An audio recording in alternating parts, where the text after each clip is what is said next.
Sitten itse pääasiaan, eli ruokaakin tuolta grillistä pitäisi saada ulos. Eli ensimmäisenä on tuommoinen slow food-tyylinen, eli hitaasti kypsytetty ja maukas kassler. Kasslerin ruokana on ja lihana melko edullista ja siitä saa kyllä todellakin maukasta ja koko perheelle 2 päiväksi.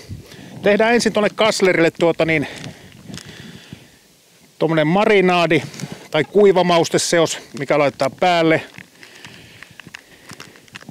Tässä ei ole näiden mittoja tämmöisten kanssa nyt niin tarkkaa, että se lopputulos on oikeastaan se, että siitä saadaan semmoinen suolaisen makea. Tehdään vähän tuommoista amerikkalaistyylistä, eli fariinisokeria. Sitten voidaan laittaa vähän oman maun mukaan grillimauste, suola ja pippuri. Sekoitellaan niitä pikkusen sekaisin. Sitä kannattaa aina vähän maistella välillä. Idea on siinä, että siitä tulee suolainen, mutta vähän makeahko takapotku tulee siitä. Ja sitten kun tuntuu siltä, niin lisätään vähän suolaa. Tuli makeutta pikkasen liikaa. Laitetaan vähän noin. Nyt mä luulen, että rupeaa olemaan aika lähellä. Sokeri-idea on siinä se, että se karamellisoi sen pinnan. Kun se vähän kärähtää siinä, niin se antaa kyllä aivan loistavan maun.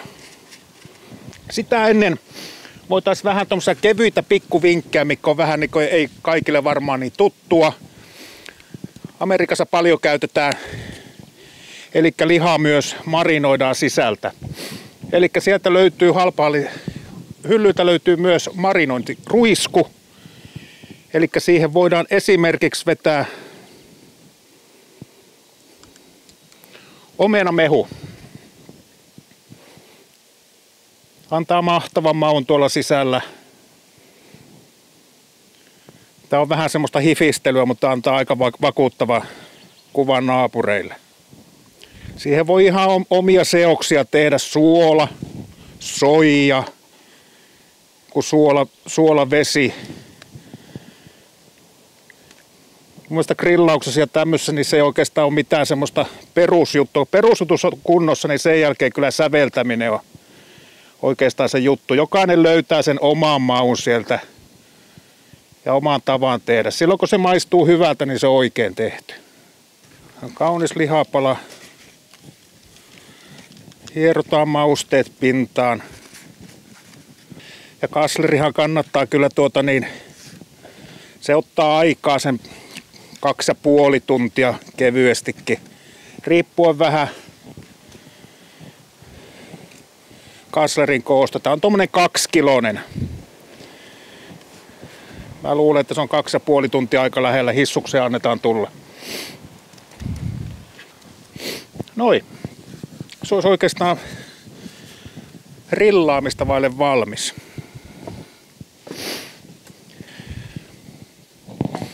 Okei. Sitten itse pääasiaan, eli laitetaan grilliin tää kassleri. Laitetaan se ensin tohon.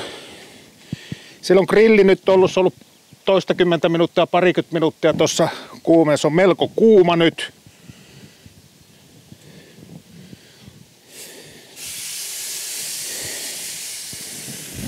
Käristellään ensin tuo ihan molemmilta puolilta hyvin. Ja otetaan joka puolelta väriä siihen pintaan.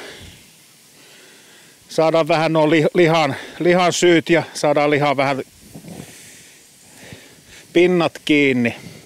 Eli tässä vaiheessa nyt kun pinnat on ruskistettu ja silloin pinnat on kiinni, niin me voidaan oikeastaan jättää tämä kasslerveljeni tänne grilliin, mutta tässä vaiheessa siirrytään grillaamaan, eli siirrytään niin sanottuun epäsuoraan grillaukseen.